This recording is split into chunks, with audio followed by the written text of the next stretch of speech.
ओम वागार्थायु संपक्तो वागार्थ प्रतिपत्तये जगता पितरौ वंदे पार्वती परमेश्वरौ आलंबे जगदालंबे हेरं प्रणाम्भुजं शुष्यन्ति यद्रजस्पृशात् मृत्युवार्धया यत्कृपालो मातृमुको भवत्पण्डिता वेदशास्त्रीरां तां वाणीवीणां क्रां भजे। गुरुर्ब्रह्मा गुरुर्विष्णु गुरुर्देवो महेश्वरा गुरु साक्षात् परब्रह्म तस्मै श्री गुरुवे नमः। ओम नमः शिवाय ओम नमः शिवाय ओम नमः शिवाय ओम नमः शिवाय।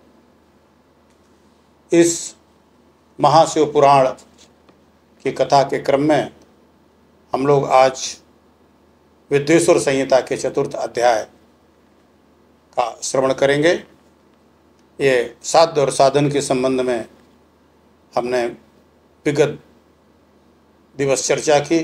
अब ये जो साधन बताए गए हैं श्रवण कीर्तन मनन, उसमें कौन श्रेष्ठ है इसका विवेचन इस चतुर्थ अध्याय में किया जा रहा है।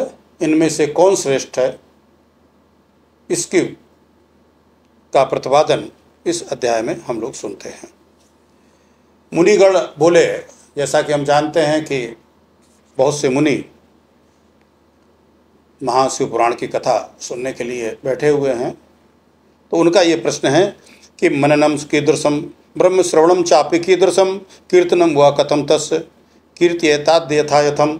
वो पूछ रहे हैं कि हे ब्रह्मा जी, चूँकि ब्रह्मा जी अब इसके बारे में बता रहे हैं कि जब ये कल्प प्रारंभ हुआ सृष्टि, तो उस सृष्टि के प्रारंभ में जो लोग तरह तरह की बातें कर रहे थे कि ये श्रेष्ठ है, ये श्रेष्ठ नहीं है, ये अलौकिक है, ये लौकिक है, आदि आदि सारी बातें, उनमें बता रहे हैं कि फिर जब बताया गया कि सबसे ज़्यादा श्रेष्ठ जो है पुराण पुरुष है और उसके बारे में बातें चल रही थी, तो अब उनके बारे में कैसा मनन हो, ये मुनिगण बोल रहे हैं कि हे ब्रह्मन, मनन कैसे होता है, श्रवण का स्वरूप कैसा है और उनका कीर्तन कैसे किया जाता है, यथार्थ रूप में आप वर्णन करें।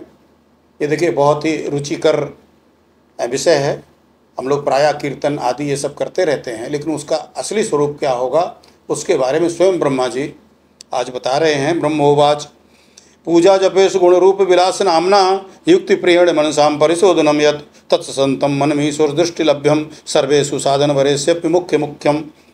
ब्रह्मा जी बोले, हे मुनियो, भगवान शंकर की पूजा, उनके नामों का जप तथा उनके गुण रूप विलास और नामों का युक्ति परायण चित्त के द्वारा जो निरंतर परिशोधन या चिंतन होता है उसी को मनन कहा गया है। ये महेश्वर की कृपा दृष्टि से उपलब्ध होता है, वो समस्त श्रेष्ठ साधनों में प्रमुखतम है। यानी मनन को सर्वश्रेष्ठ साधन माना गया है।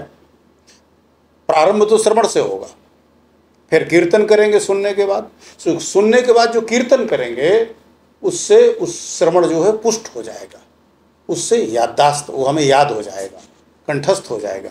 जो सुना उसके बारे में गायन करना, उसकी चर्चा करना, फिर उसका मनन करना। तो इसलिए मनन सर्वाधिक है, परिपक्व अवस्था हो जाती है मनन की। यदि मनन करना हम सीख गए तो निश्चित रूप से हमारी परमात्मा के से सन्निधि का उपक्रम बन पड़ा। इसलिए इसको सभी साधनों में मनन को श्रेष्ठ साधन कहा गया, क्योंकि हमने सुना और गाया बजाया और इसके बाद खत्म, चित्त में वो बातें रही नहीं, चित्त फिर ज्यों की तरह साफ हो गया और संसार की घटनाएं आकर के उसमें दिखने लगी। इसलिए इस प्रकार के श्रवण और कीर्तन का कोई लाभ नहीं, उसके लिए मनन आवश्यक है। इसलिए गीतात्मना सुतपदेन च भाषया वा शंभु प्रताप गुणरूप विलास नामना नाम वाचाम स्फुटम तु रसवस्तवन्यम यदम तद कीर्तनम भवति साधन मात्र मध्यम। शंभु के प्रताप, यानी भगवान शिव का एक नाम शंभु है, तो शंभु के प्रताप, गुण रूप विलास और नाम को प्रकट करने वाले संगीत वेद वाक्य या भाषा के द्वारा अनुराग पूर्वक उनकी स्तुति मध्यम साधन है, जिसको कीर्तन शब्द से कहा गया है। उत्तम साधन है मनन और मध्यम साधन है कीर्तन। कीर्तन जैसा उन्होंने कहा कि भगवान शिव से संबंधित संगीत के द्वारा करें, उनकी स्तुति करें, उनके नामों का जप करें, कुछ भी करें, जैसा हम लोग विभिन्न प्रकार से करते हैं, हर हर महादेव, ओम जय शिव शंभो, ओम नमः शिवाय, ओम नमः शिवाय आदि जितने भी प्रकार से ये कीर्तन जो है इसको मध्यम श्रेणी का साधन कहा गया है। क्यों?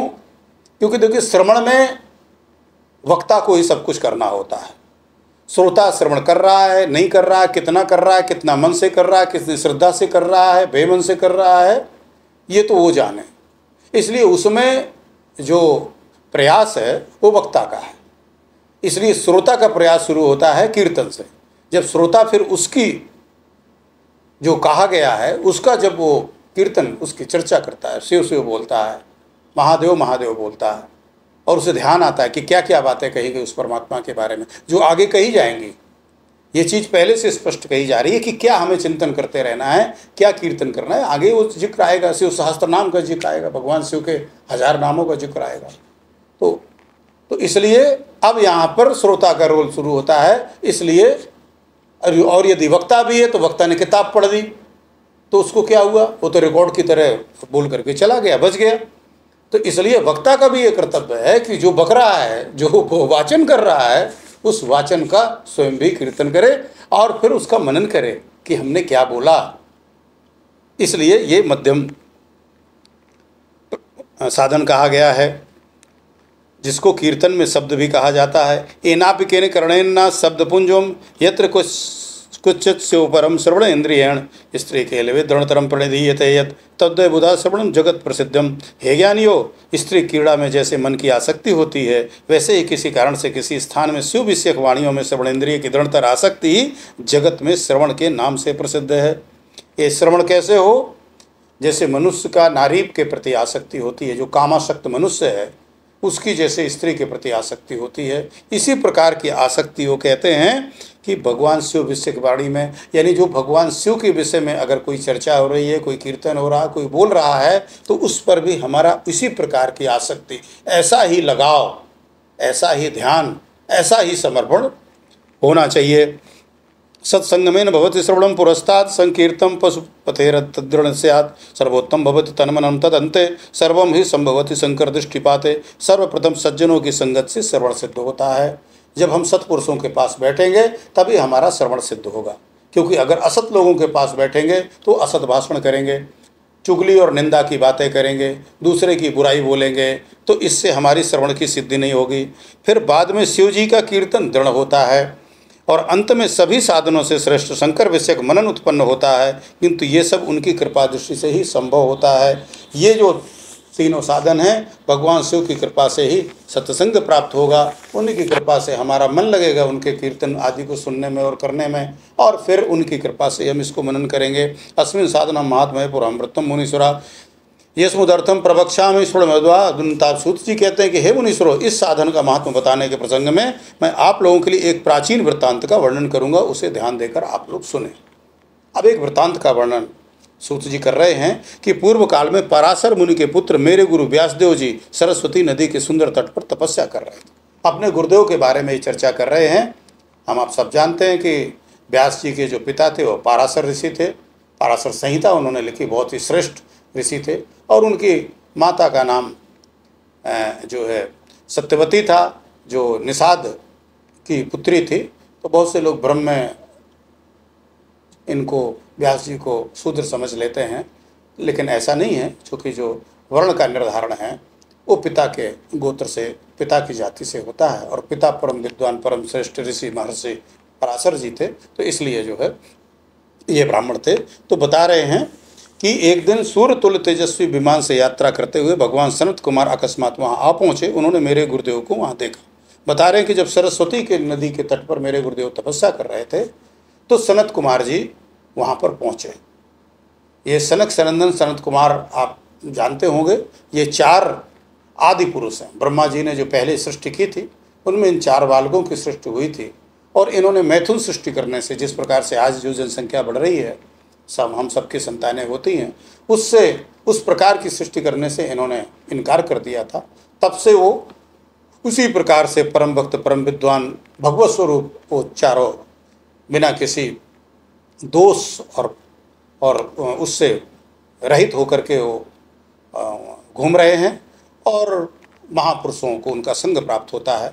तो ये व्यास जी के पास पहुँचे और वो ध्यान में मग्न थे। उसे जगने पर उन्होंने ब्रह्मा के पुत्र सनत कुमार जी को अपने सामने उपस्थित देखा।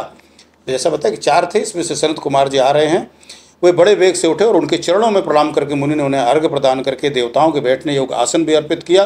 तब प्रसन्न हुए भगवान सनत कुमार विनीत भाव से खड़े हुए व्यास जी से गंभीर वाणी में कहने लगे। चूंकि आदि सृष्टि है इसलिए इनको सभी प्रणाम करते हैं, भगवान विष्णु भी इनको प्रणाम करते हैं और व्यास जी तो प्रणाम करेंगे। सनत कुमार कहते हैं कि सत्यम वस्तु मुनि दद्या साक्षात्करण गोचरा सा शिवोत सयो यत्र तपश्चर्य सिकिं कृते। हे मुनि, आप सत्य सनातन भगवान शंकर का हृदय से ध्यान कीजिए, तब वे शिव प्रत्यक्ष होकर आपकी सहायता करेंगे। आप यहाँ तप किस लिए कर रहे हैं?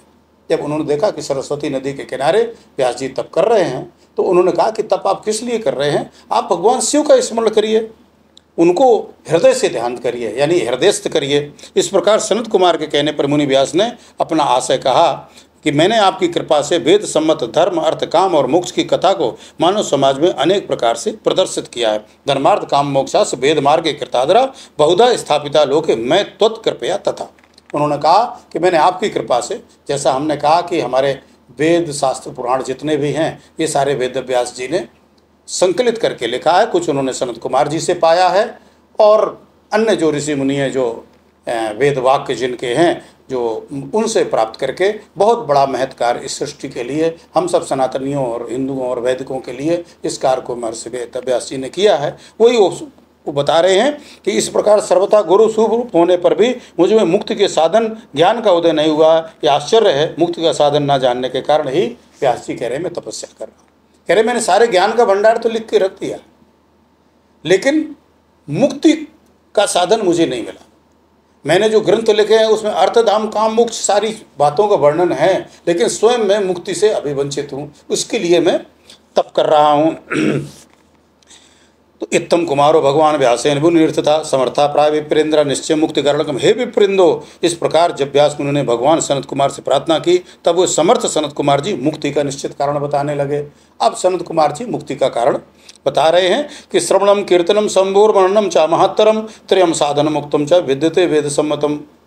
भगवान शंकर का श्रवण कीर्तन मनन ये तीनों महत्तर साधन कहे गए हैं, ये तीनों ही वेद सम्मत हैं। सनत कुमार जी बता रहे हैं वेद व्यास जी को, पूर्व काल में मैं दूसरे साधनों के संभ्रम में पढ़कर घूमता घामता मंदराचल पर जा पहुंचा और वहां तपस्या करने लगा।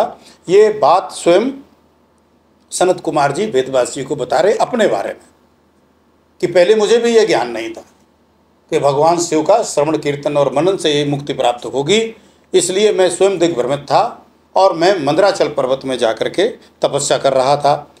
वहाँ पर शिवाज्ञा तथा प्राप्त भगवान नंदिकेश्वरा सामे दैलार और भगवान सर्वसाक्षी गणेश्वरा। तदंतर महेश्वर शिव की आज्ञा से भगवान नंदिकेश्वर वहाँ आए, उनकी मुझ पर बड़ी दया थी।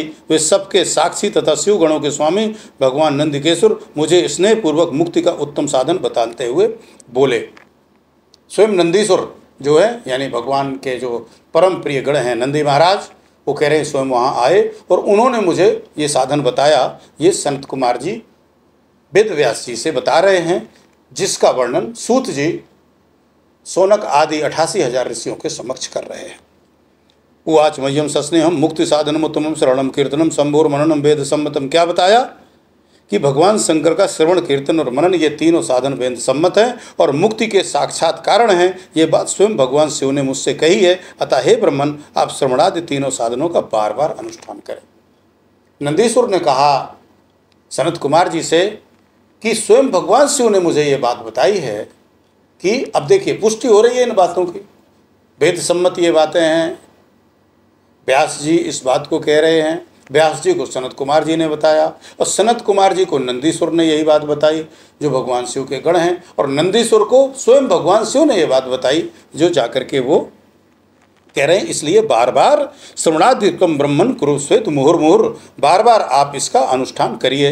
एवं मुक्त्वा ततो व्यासम सानुगो विधिनंदना जगाम स्वाभिमानेन पदम परम शोभनम एवं मुक्तम समासेन पूर्व वृत्तांतमुत्तमम। व्यास जी के बार बार ऐसा कहकर अनुगामियों सहित ब्रह्मपुत्र सनत कुमार अपने विमान से परम सुंदर ब्रह्मधाम को चले गए। इस प्रकार पूर्व काल के इस उत्तम वृत्तांत का मैंने संक्षेप से वर्णन किया है। ये सूत जी बता रहे हैं।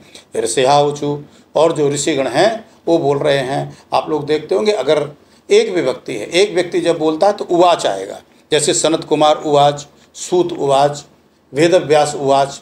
लेकिन यहाँ पर चूंकि मुनिगण एक साथ समूह में बैठे हैं और समूह में से आवाज़ निकल रही है, इसलिए ऋषिया ऊचुः, यानी ऋषिगण बोल रहे हैं। क्या बोल रहे हैं? श्रवणाद्रित्रयम सूत मुक्त्यात् सूत विरता श्रवणादेखते सकता किम कृत्वा मुच्यते जना अतनैव मुक्तिम स्याति करुणा केन हेतुना। ऋषिगण बोले, हे सूत जी, आपने श्रवण आदि तीनों साधनों को मुक्ति का उपाय बताया है, श्रवण कीर्तन और मनन को। तो जो मनुष्य श्रवण आदि तीनों साधनों में असमर्थ हो, वह किस उपाय का अवलंबन करके मुक्त हो सकता है और किस साधनभूत कर्म के द्वारा बिना यत्न के ही मोक्ष मिल सकता है? अब ऋषिगण पूछ रहे हैं, तो हे प्रभु ये बताइए कि व्यक्ति को सुनने का मौका ना मिले, भजन करने का उसके पास समय ना हो या प्रवृत्ति ना बने, और मनन फिर कैसे करेगा जब श्रवण और कीर्तन ही नहीं करेगा? तो अगर ये तीनों भी व्यक्ति नहीं कर सकता, क्या उसके लिए मुक्ति नहीं है? वो मोक्ष कैसे प्राप्त करेगा? हमको आप इसके बारे में बताइए। देखिए, जो सज्जन पुरुष होते हैं और लोक कल्याण की भावना से उनके प्रश्न होते हैं, कभी निजी प्रश्न नहीं उनके होते हैं। ऋषिगण इस तत्व को जानते हो। ऋषियों के लिए तो ये कोई कठिन उपाय नहीं था जो अभी बताया, जो व्यास जी ने बताया, जो सूत जी ने बताया, जो सनत कुमार जी ने बताया, जो नंदीश्वर ने बताया और स्वयं महादेव ने जो बताया, ये कोई कठिन नहीं था। लेकिन सामान्य जन शायद ये भी ना कर पाए या पूरे समय ना कर पाए जीवन में। वो क्या करे, इसका ये प्रश्न करते हैं। इति श्रीस्यो महापुराणे प्रथमायाम विद्वेश्वर संहितायाम साधन साध्य खंडे चतुर्थोध्याय। इस प्रकार श्रीस्यो महापुराण अंतर्गत प्रथम विद्वेश्वर संहिता के साध्य साधन खंड में चौथा अध्याय पूर्ण हुआ। अब अगला पंचम अध्याय है, जिसमें ये प्रश्न ऋषिगणों ने जो किया है सूत जी से कि यदि लोग श्रवण कीर्तन और मनन भी नहीं कर सकते हैं, उनकी मुक्ति के क्या उपाय होंगे? बिना यत्न के ही उनको किसी कर्म के द्वारा बिना अधिक परिश्रम किए मोक्ष कैसे प्राप्त हो सकता है, इसके बारे में हमें बताइए, जिसकी चर्चा हम लोग कल करेंगे। सूत जी ने इसका क्या समाधान बताया, इसको हम कल श्रवण करेंगे। आज के लिए इतना ही। भगवान शिव, माँ पार्वती अपने सपरिवार सभी गणों के साथ हम सब लोगों पर कृपा दृष्टि बनाए रखें, हमको सन्मार्ग में प्रेरित करें। ओम शिव संकल्पमस्तु। हर हर महादेव शंभो।